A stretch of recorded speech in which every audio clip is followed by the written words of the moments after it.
Coconut farmers may soon be able to benefit from billions of pesos in sequestered preferred shares in San Miguel Corporation. This follows the Supreme Court's affirmation with finality of its decision earlier this year, declaring that close to 754 million shares in SMC belongs to the government. More from Freddy Abando.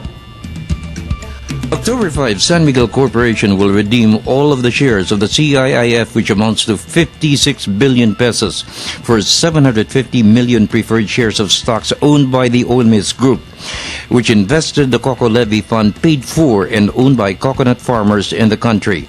The cost of one share is 75 pesos. Another 13 billion pesos in dividends held in escrow will also be turned over to government.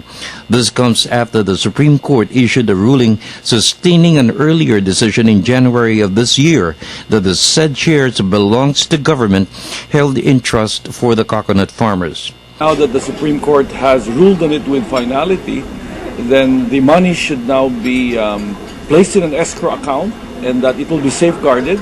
We are awaiting the passage of a law that is currently being deliberated upon, both in the House and in the Senate.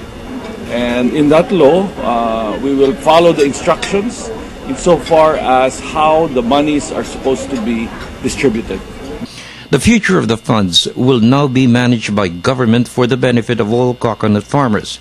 There is a pending bill in Congress which will put in place a roadmap to develop the coconut industry and provide for a program that will benefit the farmers.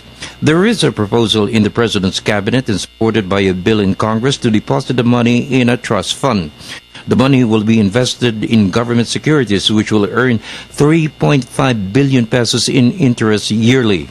Interest earned will be utilized for the government's massive replanting and rehabilitation of coconut plantations.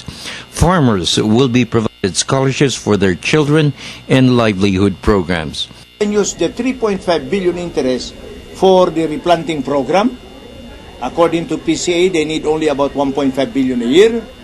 And then another billion for the rehabilitation of some coconut area, intercropping, and other livelihood program, like scholarship and so on and so forth.